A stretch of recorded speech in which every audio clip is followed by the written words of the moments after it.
दोस्तों, लोकतंत्र में वोट का बहुत महत्व है। तो पहली जो इम्पोर्टेंस है लोकतंत्र के भीतर वो ये है कि वो वोट दे सकता है, उसका एक मूल्य है। और बूंद बूंद से जिस तरह से घड़ा भरता है उसी तरह से एक एक वोट करके आपके सांसद और विधायक बनते हैं। चाहे वो ग्राम प्रधान ही क्यों ना हो, वो भी एक एक वोट से ही बनता है। तो कहने का अर्थ यह है कि चुनाव करने की शक्ति है हमारे हाथ में। तो अपनी वोट का इस्तेमाल सही तरह से करने की आवश्यकता है। मेरा कहना है कि अपने इस वोट का आप बहुत सही जगह इस्तेमाल करें। ऐसा नहीं होना चाहिए कि वोट किसी को भी दे दिया, मुर्गे में बिक गए, दारू में बिक गए, या किसी ने 500 रुपए दे दिए। आप वोट को इतनी आसानी से ना दें। सबसे महत्वपूर्ण बात यह है कि आप जीवन को किस नजरिए से देखते हैं। आपका जीवन को देखने का नजरिया ही तय करेगा कि आप वोट किसे देंगे। आपका जीवन को देखने का नजरिया ही ये तय करेगा कि आप वोट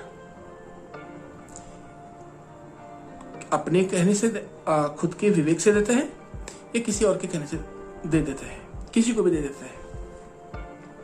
तो यकीन मानिए दोस्तों, एक वोट आप देते हैं 5 साल के लिए, फिर आप कुछ भी नहीं कर सकते।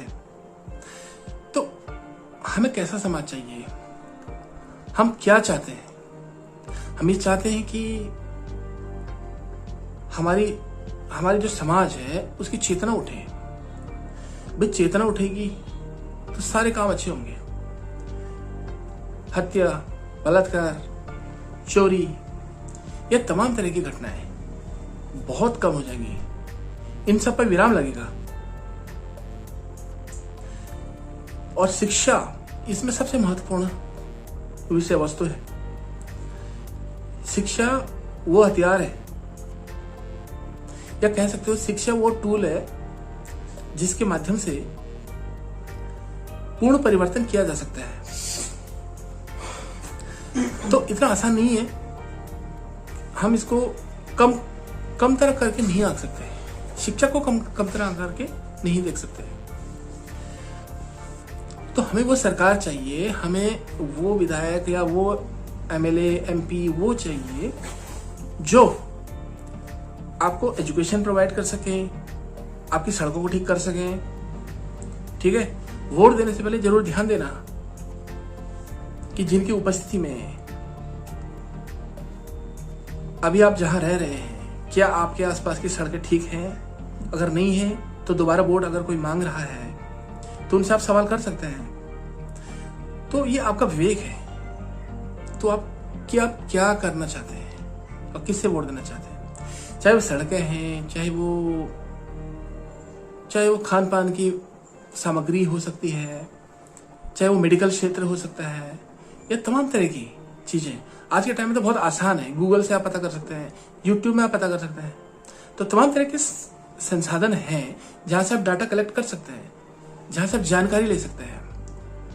अब गूगल पे, यूट्यूब पे, ये तमाम तरह के जो प्लेटफॉर्म है, आप अदर वीडियो तो देखते ही होंगे ना। तो आप ये भी देखा करिए कि कितना विकास हुआ है, कैसे कैसे आंकड़े आते हैं। आप देखिए फेसबुक, व्हाट्सएप पर जो नॉलेज मिलती है, सिर्फ उसके अकॉर्डिंग आप फैसला न लें। गूगल पे भी सर्च आपको करना चाहिए। गूगल पे आप सर्च करें और उसके अकॉर्डिंग आप फैसला लें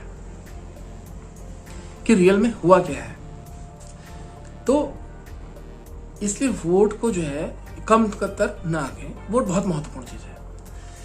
भले ही हर आदमी को ये लगेगा कि यार मेरे पास तो वोट एक ही है, लेकिन एक एक वोट से ही तो तुम्हारे एमपी एमएलए चुने जा रहे हैं। और कहीं कहीं जीत का अंतर इतना कम होता है, मतलब दहाई में भी नहीं जाता है, इतना कम जीत का अंतर होता है।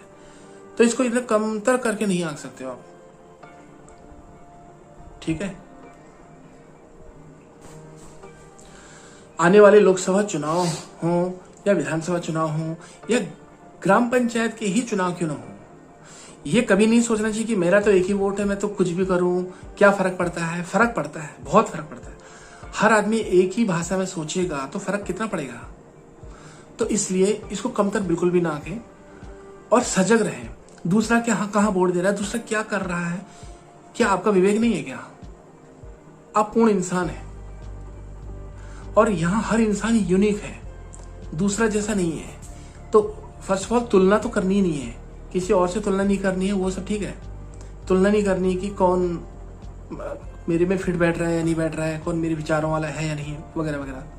तो ऐसे करके नहीं, विवेक से देना है। कम से कम वोट तो विवेक से दो कि भाई, क्योंकि अल्टीमेट आप चाहते तो अच्छा ही है ना। और खुद पर भी सवाल उठा सकते हैं आप ये नहीं कह सकते कि मैं जो सोच रहा हूं या सोच रही हूं वो ठीक ही है। आपको कैसे पता कि आप जो सोच रहे हैं वो ठीक ही है? हो सकता है आपने सुना हो और सुनने के आधार पर हो सकता है किसी प्रसिद्ध व्यक्ति ने कोई बात कह दी और आप उस चीज को मानने लग गए कि हाँ ये तो ठीक ही होगा। क्या आपको फर्क नहीं बनता कि आप फिर से उस चीज को चेकआउट करें? तो गूगल पे चेक कर सकते हो। आज के टाइम में, डिजिटल मीडिया के टाइम पे, डिजिटल समय में ये तो बात ही नहीं होनी चाहिए कि हम कैसे मैं डाटा लूं या कैसे मेरे पास ये सारे संसाधन आए करके। तो आप अपने विवेक का इस्तेमाल करें। भाई रिश्तेदार की चीज में हमारे काम आ रहे हैं, नहीं आ रहे, मैं अपने रिश्तेदार से पूछूं या अपने बड़े छोटे से पूछूं कि भाई वोट किसको देना है या फिर कौन सा काम कैसे करना है। हर चीज भाई अकेले आए हो, अकेले ही जाना है। तो कुछ अन्य सबसे महत्वपूर्ण काम इस जीवन में जन्म और मृत्यु, ये तो बहुत महत्वपूर्ण चीजें हैं, जिनमें आदमी अकेले है। तो बाकी के काम में क्यों चाहिए हर दूसरे व्यक्ति का मत क्यों चाहिए? मत दूसरे का सुन लो, लेकिन एनालाइज, विश्लेषण खुद का करो। आखिर विवेक, बुद्धि, अकल हमारे में भी तो है, तो क्यों नहीं उसका इस्तेमाल करना है? तो ये कहना है। तो ये वोट कैसे देना है, किसको देना है, कैसे देना है, ये जरूर देखना कि आपको एजुकेशन कौन प्रोवाइड करा रहा है और आपको हॉस्पिटल बेटर कौन दे रहा है, कि आपकी शिक्षा, आपके बच्चों को आने वाले समय में शिक्षा, मेडिकल क्षेत्र और तमाम तरह की जो आम व्यक्ति की जो आवश्यकताएं होती हैं, क्या वो दे रहे हैं। छद में एक काल्पनिक जो है जाल में मत फंस जाना कि अगला ये कह दे कि भाई चीन हमला कर देगा, अब हम ही को वोट दो, या फलाना हमला कर देगा, हम ही को वोट दो। ऐसा नहीं होना चाहिए। तो यहीं पर तो एजुकेशन काम आती है। आप जितना शिक्षित होंगे आप उतने सवाल करेंगे, आप जितने शिक्षित होंगे आप बुद्धि का उतना प्रयोग करेंगे, आप तर्क करेंगे। तो धन्यवाद मुझे सुनने के लिए।